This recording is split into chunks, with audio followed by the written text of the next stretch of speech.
What's going on, beautiful, wonderful people? It is I, Hoots, also known as Raging Chronic. How you doing? So today I got this fucking stellar action adventure game.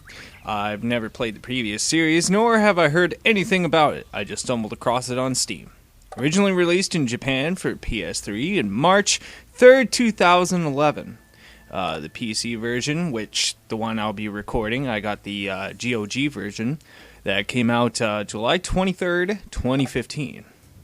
So in the beginning, you create your nameless Ronin, which is pretty awesome, but it's a pretty shallow in terms of customization at first. Eventually, when you beat the storylines and you do quests and stuff, you'll unlock a lot more things as days progress. You can also unlock extras like dual weapon fighting, masks. You can unlock little things like a sake bottle on your character, a cloth bag, and the whole entire story takes place in a little place called Amihama, where three groups are vying for control. The government led by the Kinigawa, I think his name was. By the way, to tell you this guy, he is a asshole of Seymour proportions from Final Fantasy X. He's got the same getup. He's obviously evil. I don't understand how nobody else... The guy wears fucking skulls on him. I'm just saying, he just seems like a bad guy. But, you know, don't judge a book by its cover, I suppose. And there's also the disciples of Pranjim.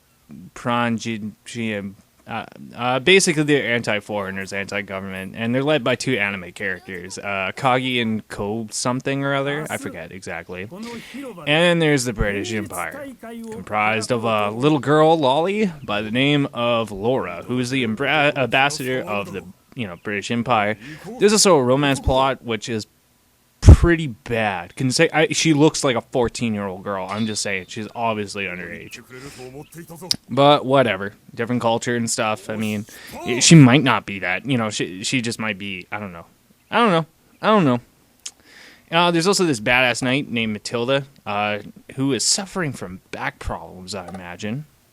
And that weird guy in the corner there is Count JJ. He's the guy that looks a lot like Miles Edgeworth, and a lot of people like him. I don't know why. Anyways, you join one of these groups and shape your own adventure.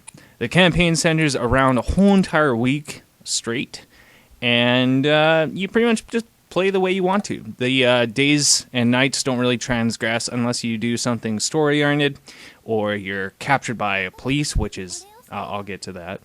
Or, you sleep through it, or whatever. But yeah, there is no hand-holding in this game. Just in terms of, like, how everything works. The tutorial and stuff, they glance right through it and stuff, but, you basically figure stuff out. I almost compare it to, like, Dark Souls, where you kind of bang your head against the wall, and eventually just something clicks, It's fucking punishing at the start because your character is so weak and you're not used to the styles and stuff. So you really need to pay attention to what the fuck you're doing. That's a major thing. As soon as you make a decision, it changes your story and it can get pretty effed up pretty fast. And also in random moments, you could just die randomly. Through a cinematic and, yeah. You definitely want to be thinking at least once or twice and really be thinking what you're doing, which is awesome in terms of actual fucking role-playing. Like, during combos, you could just draw your sword just to make a point, or make a snarky comment, or, be a paragon warrior of fucking, lawful stupid. There are a fair amount of quests and random quest NPCs give you. The combat system is simplistic, that's a pretty easy way of saying it. There's light, heavy attacks, counters, but you can also shift your weight of your opponent to throw off their balance and give you an opening. There's also a really awesome thing called Spring Harvest, which is basically a limit break. It's where your character takes enough damage and you deal out enough damage that you can do some ultimate crazy fucking move. And it is super damn sweet. It's like, it's not even slow-mo, it's just your character goes like superhuman speed, and it is fucking killer. I really love that part.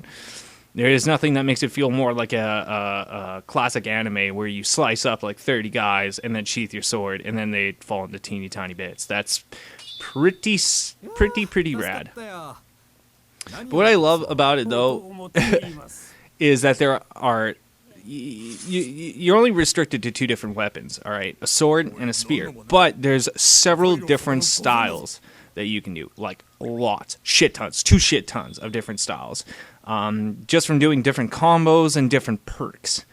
For instance, I chose Ijitsu or Sexai Ijitsu or something like that, which is basically it lowers my fatigue, so I don't have to eat as often and stuff like that. And it just looks really, really rad. But the weapon types, like I said, are disgustingly lacking. A spear or a sword. I mean, you can use guns, but who the hell honestly wants to play a samurai game and use a fucking use a gun? Like, it just doesn't make sense. You can also make custom swords and spears. You can assemble them all to mix and match with new effects to add to them. You just might want to stay out of combat for the first bit, though. Just saying. Because your sword will break and it is awkward. You can also open a dojo, go fishing, gambling, and if you want to be a, swinger, you can go chat with the ladies, in the street or the tavern in a funny little minigame involving a turtle. I'm not going to really go into it. But, you can prowl the streets and the back roads, challenging everyone that you see to the death because you're an effing samurai. It's what you do. It is what you do. You could also become a thief taker, which is like a cop, so you're stopping, drunkards and thieves and stuff. And there is one pretty awesome quest that gets you to do, where there's this drunken Ronin that is stealing women's underwear, and there's like these 2 girls that get him cornered in an alleyway. And you pretty much have to convince them to stop throwing shit at them, and so you can take them in. And or you can become a Deathbringer, like an assassin for the Yakuza, where you just go out in random parts of the city and back roads and just start murdering targets. But I do have to say, in this game, you do feel like a samurai. I found myself just walking and enjoying the atmosphere, taking my time, not running anywhere, and just absorbing what it must have been like to be a samurai in Japan, at those times. But when you start off, you have a shit sword, and after doing some quests and fucking up some boss characters, you eventually create a sword that is yours, and you start getting badass. You can also create your own styles. And I spent countless hours upgrading my sword and testing on random samurai that just happened to be there by shitty luck and happen to walk by my character. Also, if you happen to be connected to the internet, PSN or Steam, then you can fight Wandering Samurai, which is a player-created character or your own custom characters, where you'll be walking through the street or in the back roads or in the cemetery, and they'll immediately challenge you to a fight. It's on. But what I do have to say about the whole entire game is it's going to take you about maybe 6-8 hours, maybe, depending if you want to grind and do a lot of side quests and stuff like that. It's meant to be replayed, though. That's the thing. I think of it a lot like Metal Gear Rising, Deadpool, Devil May Cry. They're meant to have multiple playthroughs trying different things. And also some of the most craziest fucking shit that happens in this game. Like one time, I was at the blacksmith repairing my sword, and this duelist happened to come by, and he immediately whips out his sword, and he wants to fight. So I was like, all right. So, I get into my my stance, and we start fighting, and I kill him. And I started checking his body for money and stuff, because, that's what you do. Next thing you know, the blacksmith fucking whips out a hammer, Dojima. He's a character that hangs around in the cemetery. He's got one of the best swords, too. But anyways, if you decide that you wanted him to be your new blacksmith, he hangs around there, and he's got a big-ass hammer, and the thing is fucking strong. He one-punched me. That is right. He instantly fucking killed me. The goddamn blacksmith that sits around and bangs on metal all day, not even a fighter, he fucking wastes me in one shot.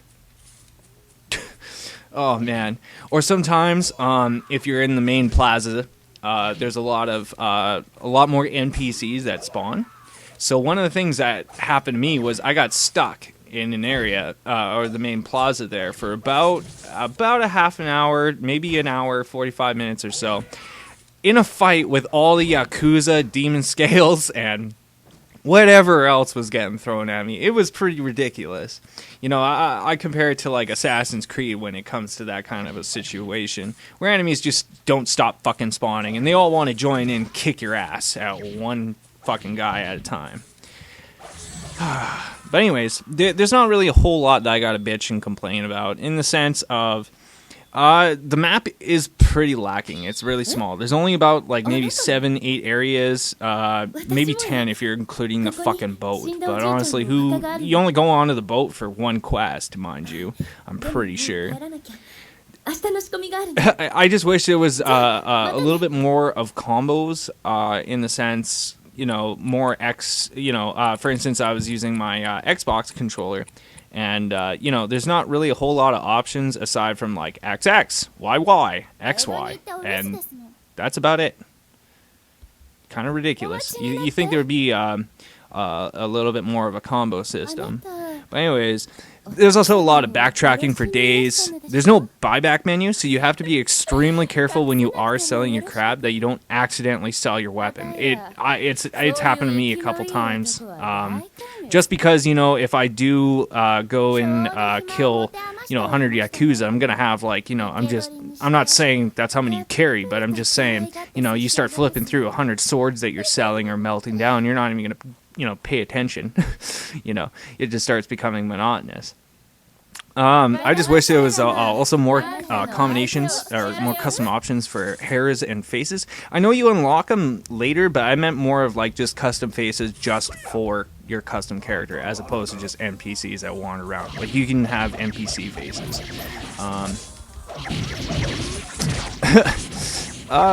Sometimes the enemy will insta-kill you, even lower rank enemies like a Yakuza. Sometimes he just gets a lucky shot off on your throat and you bleed out instantly.